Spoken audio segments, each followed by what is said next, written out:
Global 360, the show produced by the Washington Diplomat, which for over 25 years has served as the premier source of information for the diplomatic community here in DC.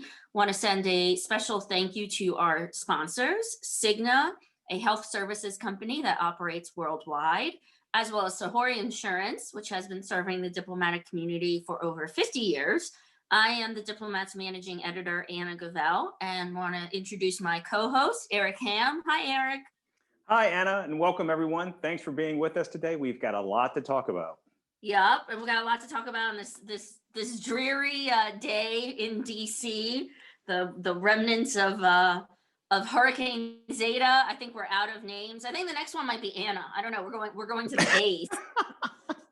So maybe I'm the next natural disaster. I don't know. We'll see. I don't think so, Anna, but okay. Yeah. My husband might say that, but we'll see. So today, on a more serious note, we are continuing our U.S. election series. We've covered a good bit of ground, still a lot to cover. We didn't touch on Africa. There's a lot of regions we didn't even get to, but we will in the weeks and months ahead with a new administration or an old administration, depending on what happens Tuesday.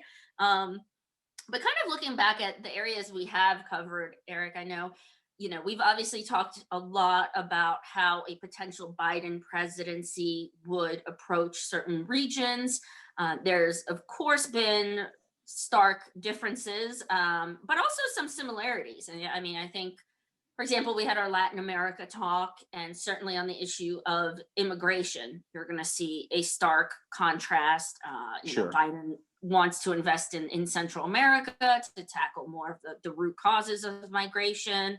Likewise, we talked about China. There's been this bipartisan hardening of opinion toward China. So while Biden might have a different approach in terms of tariffs and so forth, I don't think we'll ever go back to those optimistic days of Obama's Asia pivot, for instance. Now, though, when it comes to Europe and the EU, when you ask yourself what would the differences be under a Biden administration, I mean, I just think it'll be everything, like overnight. I mean, maybe that's an exaggeration, but it's going to be one of these kind of no-brainers of switching gears. Obviously, over the last 4 years. I think if Biden is elected president, I think we will literally hear a collective sigh of relief from the EU. Across the pond, there'll be just exactly. a zen moment. We're gonna be like, what's that sound? Whew.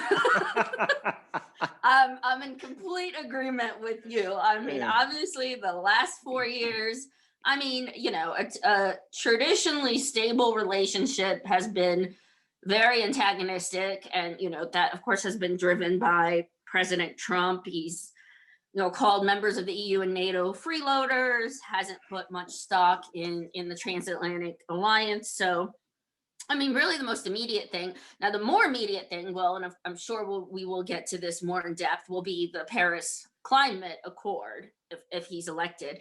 But I mean, the other thing overnight will simply be returning to the status quo of, rhetorically respecting our allies, showing kind of more gratitude. Now, does that mean that the U.S. won't have any disagreements with the EU? I mean, of course not. The difference, I think, is that they will be handled diplomatically, i.e. quietly, sure, behind closed doors, not in the Twitter sphere, so to speak. I imagine if Biden wins, he gets that congratulatory phone call from Angela Merkel. It's going to be a much warmer, longer conversation than it would be with President Trump. And I think in part that's because Biden recognizes that even kind of in the twilight of her career, Merkel is still one of the most influential leaders in the world. And I think this gets to kind of the heart of the criticism of President Trump's approach to the EU, is that while a lot of the grievances that he's raised are legitimate and not necessarily new, the tone has been needlessly antagonistic. Sure, sure. You know, we've talked a lot about the difference in how Biden and Trump would approach China. And the main difference is that Biden would try and team up with the EU to tackle the trade practices of China that the EU also has an issue with. And I think, you know, this gets to, obviously, for the last 4 years, the issue for Trump has been, you know, what value does the EU serve? And, you know, prime example has been defense spending, you know, of prodding NATO allies to spend 2% of their GDP on defense. It's not a new position. NATO members agreed in 2014 to do the 2% target of 2024. And yeah, I think it's debatable how much President Trump's emphasis on that has really pushed members to do that. I mean, certainly, I would think a lot of the smaller states that are trying to curry favor with the administration has probably sped up their target. You have about 8 members, I believe, who have reached that 2% threshold, but they were scheduled to. I do think, though, that President Trump has spurred this conversation in Europe about becoming less reliant militarily on the U.S. You've heard that a lot from French President Emmanuel Macron. Again, how much of that is because of Trump? How much of that is because he's in general a pro-EU president is debatable. But certainly that's been taking place. But I think the question is, you know, the issue is how much of an issue should you be making this? So I'm going to go to my famous analogies. I know you love them, Eric. I know. Everyone loves them. For people who haven't tuned in before, I always go to the burning house. Lately, I did the burning neighborhood. So we're going to switch gears. I kind of think of it as it's your US EU. It's your high school best friend. You know, we'll make it a he. It's your buddy. You know, for years, your buddies had your back. You know, had your back through the nasty divorce, through everything. Now, that doesn't mean you don't get irritated with your friend. You know, might be, you know, maybe you go out, sometimes feels he, you know, doesn't quite pay his fair share, takes a long time to make decisions. But after many decades, would you constantly harp on this every time you see each other and risk the friendship as a whole? So, and I do think I was never one that, you know, hindsight's 2020, but I never bought into these dire predictions that the transatlantic relationship would be permanently ruptured because of President Trump. You know, there's so many institutional backstops, you know, the Pentagon, the State Department, there's so many, the trade relationship.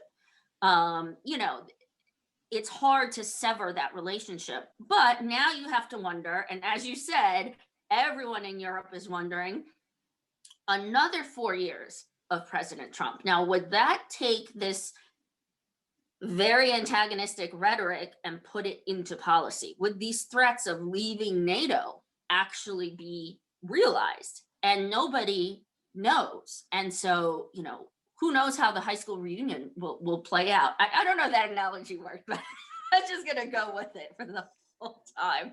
But I mean, obviously, there is genuine fear, not among all European leaders, but certainly leaders in Brussels.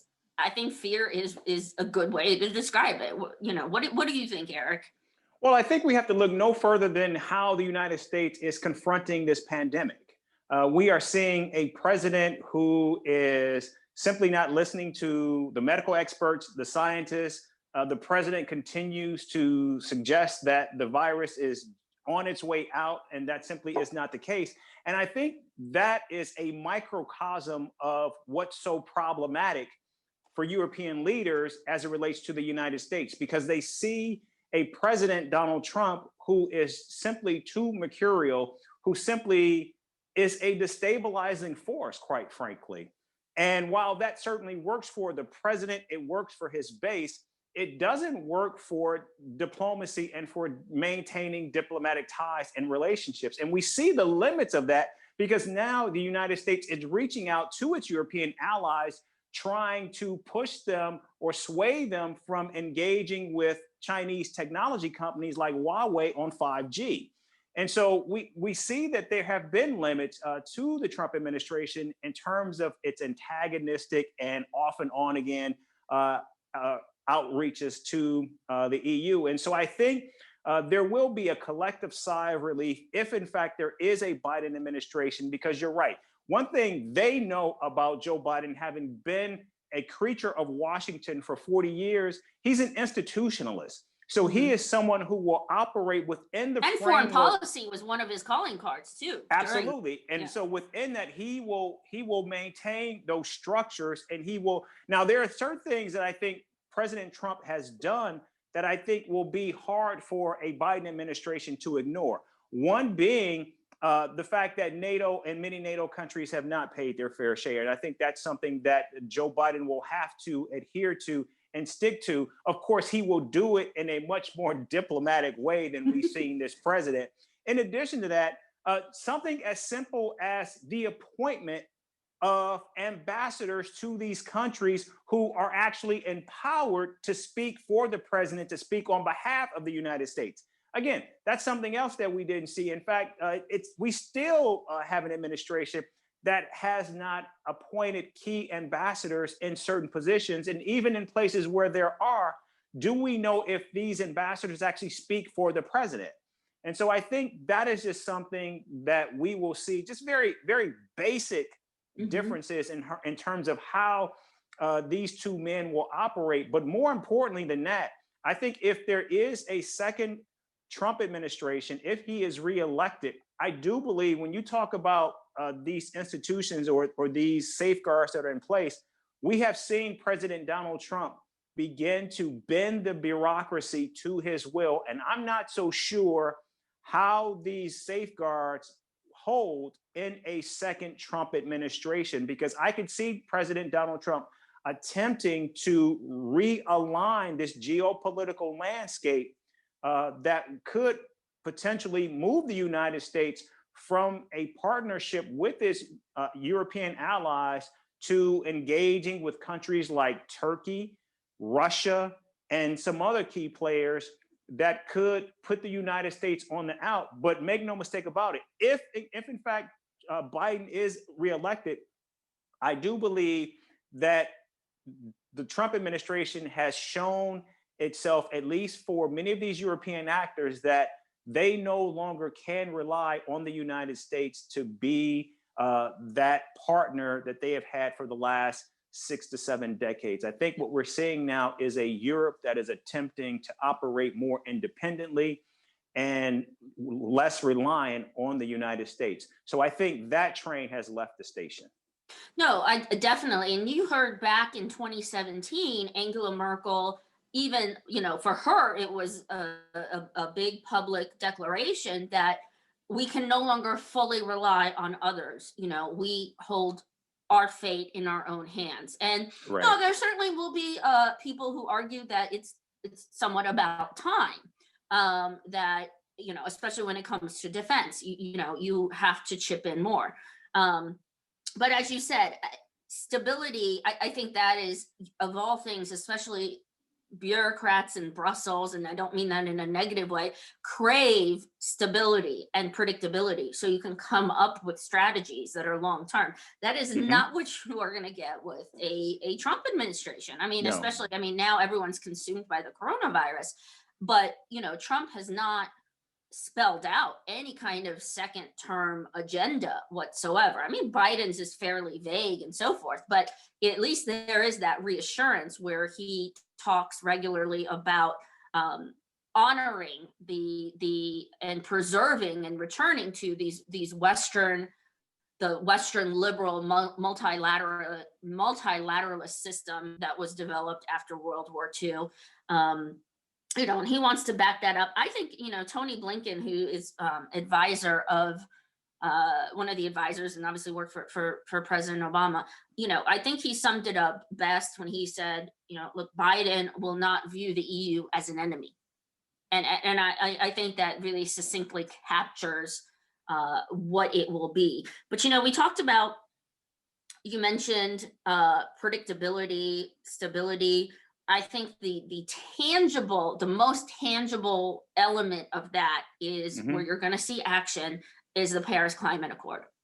I mean, when obviously right now people are focused on the coronavirus, and definitely if Biden is elected, I'm sure he would, rejoin the World Health Organization, have the U.S. rejoin the World Health Organization, Sure. put more of a priority on cooperating globally to tackle the pandemic. But I mean, the other thing, the Paris Climate Accord, Trump withdrew, but that's not formal until the day after the election. I mean, you don't get more Hollywood dramatic timing than the day after the election. And, I think that the Paris Climate Accord, I mean, has been really fascinating. I mean, there were people, again, that predicted its demise when President Trump chose to withdraw from the agreement. But in fact, it made the remaining countries, which is every single country on the planet, including Syria and North Korea, except for the US, I mean, that's important to note, they actually worked to almost, maybe not strengthen it, but definitely to keep it alive. You've even now had China declare that it will go carbon neutral by 2060. The EU is aiming for 2050. Biden would aim for, net zero emissions by 2050 as well. Now, of course, they haven't all fleshed out a specific plan for reaching that goal. But I think that's really the most significant immediate difference that will take place, that will continue to divide the US and the EU if Trump wins re-election. And it's kind of, we could get into the Paris Accord as its own webcast. I think I always try and remind people, it's a voluntary agreement. If you can make your commitments, if you don't make them, if you don't do them, I mean, other than a verbal shaming, you don't get in trouble. You don't go to climate jail. So, it's a legitimate debate to have of what really does it serve to be outside of that negotiating table if there's no real repercussions if you make a pledge and, hey, I missed it, Well, I think it's largely symbolic, and of course there is the symbolism of President Donald Trump again, being this disruptor by saying we're pulling out of this. And I think we cannot discount the fact that you did have some local municipalities within the United States who actually said that they would try to still agree to those standards. I believe the city of Pittsburgh was one who said that, we would actually still be a party to this to maintain these standards within our own municipality. And a lot of states, which, when you have California agreeing to it, that's a country in and of itself. Exactly. Fifth largest economy. Right. Yeah. I'm sorry. So we're on Paris, and I mean, we're talking about Zeta, Alpha, Anna, Omega. I don't know, but I mean, it was interesting during the debates. I think a fundamental shift. Some people will say it's long overdue, where President Trump did not deny that climate change existed. So perhaps that's kind of a big, seismic shift that we're not sitting here arguing with, 99% of scientists, but a legitimate debate to have is how much are you willing to sacrifice economically to hit these emissions target? And that is a valid question. I think, as Biden was hammered on the issue of fracking, and which is a huge issue in swing states like, Pennsylvania. But at the same time, Europe, again, this gets back to how Europe is approaching it very differently. A lot of officials in Brussels, not necessarily all countries, want to use the pandemic as an opportunity to start switching gears to, more clean energy, renewables, and so forth. And here in the US, I mean, I think we often forget, in terms of jobs, American jobs currently in clean energy versus fossil fuels, in clean energy, it outnumbers fossil fuel jobs by 3-1. So Biden is not off in terms of saying that this is the future of jobs. They are also higher paying jobs. They're healthier jobs, but it's not an easy transition. And you can't just say it will happen overnight. Even Europe is struggling with this concept. So I think that will really be one of the hugest disappointments if Trump is reelected. It will come down to the Paris climate change. I think the other thing we're looking at is trade. And now this is a little mixed picture, in my opinion. Obviously, President Trump had, also saw the EU through the prism of trade disagreements and what he felt were imbalances. And, if you want to get into the nitty gritty, the US does have a trade deficit with the EU in terms of goods. It has a surplus in terms of services.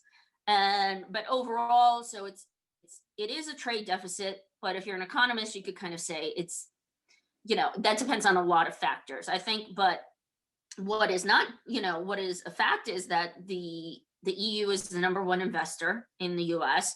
You're talking about the largest bilateral trade and investment relationship. So certainly there are issues to discuss, but I don't know if tariffs are really the way to go. We saw, a while back when the first steel and aluminum tariffs were imposed by the Trump administration, the EU retaliated. Mm-hmm. And an example is Harley Davidson wound up shifting some production overseas to avoid the tariffs. So really defeated the purpose. Now, at the same time, to the administration's credit, there was an announcement in August that the EU will remove tariffs on lobsters, which doesn't sound like much, although if you like lobsters, but agricultural issues are one of the main, barriers that the US and EU have fought for a number of years. And Biden himself has said that would be an issue that we will tackle, but he's not going to throw the baby out with the bathwater and completely, jeopardize a trading relationship that, again, is really the most important in the world for the US by most accounts. So, so what are your thoughts on that?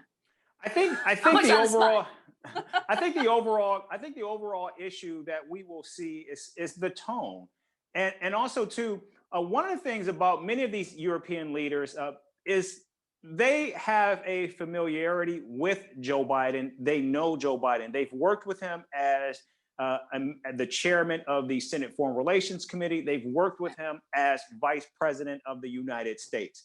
And Joe Biden is someone who holds that relationship, dear and sacrosanct. And I think that's something that's going in, they will recognize that. And so even though we know that there are differences, just like there are differences between the United States and Canada, but that does not stop the United States and Canada from operating as good neighbors. Although, now some may say things may be different. But still, I think Joe Biden recognizes the importance of the relationship. It goes back to your analogy about your best friend in high school. And I think it all comes back to my analogy. It all comes back to your analogy. You're right, because Joe Biden will recognize, we have this relationship. This relationship has spanned decades. And also, Joe Biden will recognize that, we will need our partners, our allies, particularly when we're looking at issues like 5G and China's growth and what that means. And so it's important to have those relationships, to have those partnerships that you can trade on at some point. I mean, right now we see that, under Donald Trump, there's been so much isolation, it makes it that much difficult for the president when he needs to call on allies for something. And we see now Mike Pompeo literally, tracing across Europe, begging European allies when basically they've been like giving them the finger for the last 4 years. And I think Joe Biden will recognize, this is not how you engage with your partners, because he sees them as partners and not as adversaries. And I think just that tone alone will go a long way to repairing that relationship. But again, something has changed. It's just like, going back to your analogy, yes, we're best friends. We've been best friends since high school, but then one of those best friends, did something like slept with your wife. Okay, we can be best friends, but something has fundamentally changed in that relationship. And I do believe something has fundamentally changed in this relationship. and Joe Biden, I think, is going to work to try to rebuild that relationship, but still, there has been a change for Europe, and now I think their eyes have been opened that they do need to be need to be more independent from the United States, and I think that's going to be the huge difference. Look, it's no different than what we saw under the Obama administration with Saudi Arabia and the GCC countries. President Obama felt that these countries needed to do more on their own. He kept them at arm's length. There was a tense relationship between the US and Saudi Arabia under President Obama because he felt that he wanted to see these nations step up and take more of a more aggressive approach in their own region. And so in the case of Europe, they actually got the message and they're actually looking to do that now. And so I think that's what we're going to see, just this fundamental shift under whether it's Biden or Trump for another 4 years. Europe is looking ahead. Yeah. Now, so you took my analogy and it went to the next level. I said nasty divorce, but you said he slept with your wife. I mean, I was saying instead of tipping 20%, he tips 10%. You got into a whole Jerry Springer. Well, you said you did say it was a guy, so I'm just thinking, what might happen between guys. Not to say I've ever done that, but I'm just, it happens. That's good. We're not going to be allies anymore. But no, I mean, you also hit on a point that I think sometimes gets lost. And even in our own talks, Joe Biden was on the Senate Foreign Relations Committee. This man knows foreign policy in and out versus Trump, who did not come from that background. And also, has based his presidency on America first, not, other countries. And so that right there is going to be the most fundamental overnight difference that we're going to see is you're going to have a president that understands things. And like you said, tone matters especially to Europeans, but to a lot of countries. I mean, that's what diplomacy really is all about. It can get into the realm of somewhat ridiculousness when you get into these platitudes. But it was funny because the former French ambassador, Gerard Rode, I'm sure I'm mispronouncing it, even though I took French for 10 years. And so he's super active on Twitter. And now that he's retired, super blunt, which is retired diplomats and ambassadors are the best because they don't hold back anymore. They're like, whatever, right. I still get my it's like all that diplomacy that's been in them for 30 years. They're like, okay, enough of it. But he has said on Twitter, I think he's voiced a lot of the fears that European officials have, which is that Trump could make good on his pledge to pull out of NATO. I mean, that would be disastrous for Europe, and he did mention, he said, if Biden becomes president, will return to the sentimental platitudes that Europeans love. And it's true, the tone makes a big difference. You don't want to, and I think this is very important for NATO too, and this isn't something that often gets discussed, is NATO in all of its 70 years has only invoked the mutual defense clause once, and that was after 9/11. Right. So when you have a president who doesn't acknowledge that and who insults every chance he gets NATO, it does deeply affect countries that have sent hundreds of troops to Afghanistan and whose people have died in Afghanistan. So I think, again, your grievances against NATO, and there's a lot of, very legitimate debate to be had about NATO's purpose in the 21st century. I mean, it's a Cold War. It was built during the Cold War. What purpose does it serve now, especially when you're talking about sending troops to Afghanistan? That was never part of its original mandate. But, I think that tone is so important when it comes to alliances such as NATO. And there's a reason for that. There's, that's a heartfelt reason.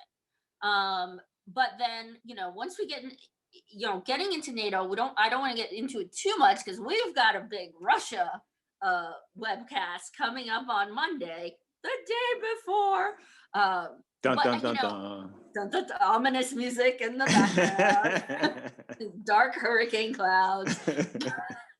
But NATO is really, one of the harshest ways I've seen it described is that President Trump's approach toward NATO has been a gift to Vladimir Putin. There's nothing that Putin wants more than for NATO to break up. And again, you get into this debate of should NATO be encroaching on Russia's borders? It's a real debate to have. It's not to say NATO is completely in the right and should remain, in the structure that it currently has. It has a lot of problems, but at the end of the day, it is such a critical aspect of peace and stability post World War II. So talk of the US withdrawing from this bedrock, that is really music to Putin's ear. And that is going to be really, I think, in terms of Russia, if we see a second Trump presidency, we're going to see some immediate things in regards to Russia. But I think one of the biggest fears of what could tangibly come out as a policy would be if Trump began to withdraw from NATO. That, I think, is probably the collective breath that you mentioned that the Europeans are holding. I think that's probably one of the biggest ones. Sure, it is. And also, and I'll just say this very quickly. The United States, the United States comparative advantage, the one thing the world looks to the United States for is its convening power, its ability to bring the world together, even at our most vulnerable state. When 9/11, the fact that you had NATO do something that it had never done in its 70 years when the United States was on its knees. That speaks to just the influence and the power, and also how the world sees the United States sort of as this shield. And the fact that now you have this schism, this divide between the United States and the EU, not only is that deeply problematic on a symbolic level, but it also speaks to just how the United States at this level right now is having trouble with low-hanging fruit.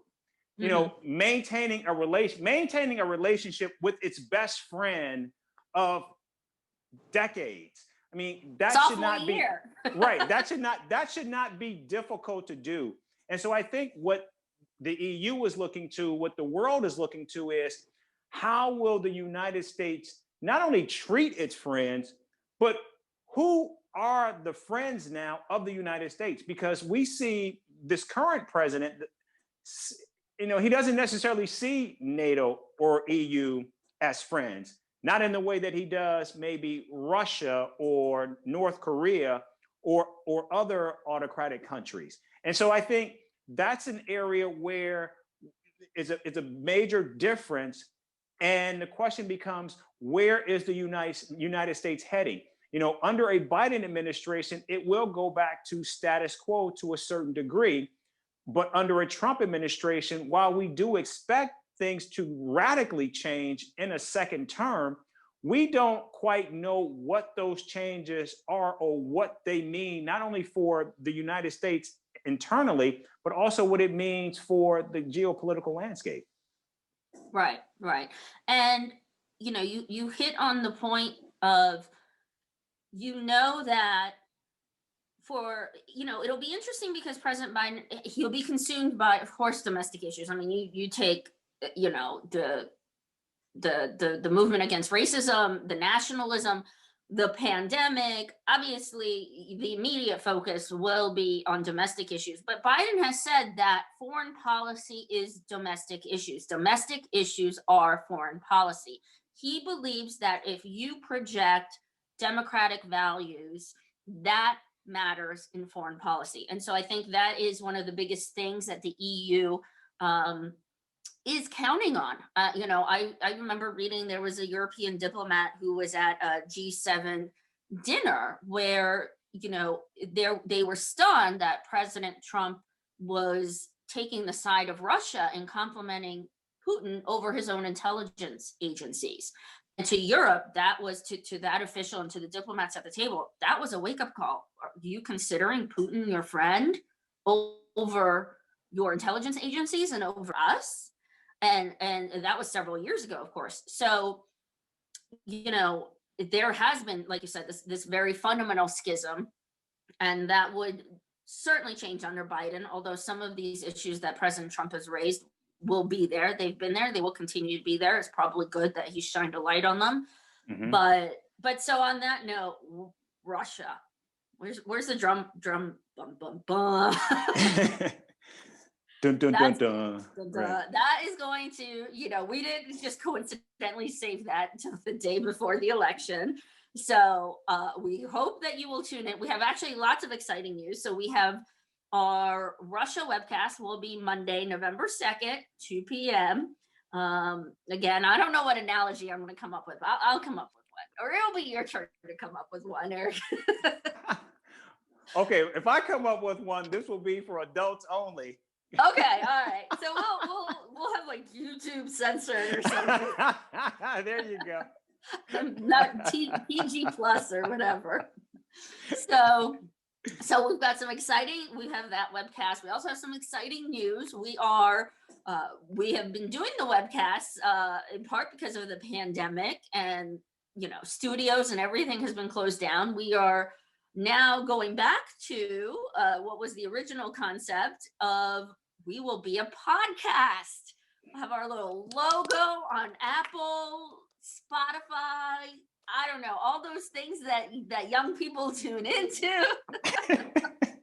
So keep an eye out. We should have most of that finalized next week, and we will have information on our website at washdiplomat.com. For those of you that enjoy seeing our lovely faces, and we do ourselves up very well, you can continue to see us on YouTube. You just subscribe to the Washington Diplomat. So there's all kinds of options to continue listening to our completely amazing opinions and analysis. Leave it at that. So, and don't forget about the analogies. The analogies. I mean, you really can't beat them. You can't beat them. High school, burnt neighborhoods. Right. Sleeping with wives, girlfriends. Hey. I mean, that's all you. You went. You went above the PG version right there. I've at least kept mine PG. This is all about diplomacy. Diplomacy is not just for the good times. It's also for the really, really bad. That's right. We're like the retired diplomats. So exactly. You can come to us for the truth. Right. So on that not PG note, we hope you've enjoyed this webcast. We hope it was also educational and informative, buried into our attempt at comedy. And we, of course, as always, want to thank our viewers. We want to thank our amazing sponsors, Cigna, Global Health Services Company, Sahori Insurance, which has been helping the diplomatic community for 50 years. And please stay tuned. We have lots more analogies, comedy, informative analysis, and everything you could hope for coming up until November 3rd and long after. So thank you, everyone. Take care, everybody.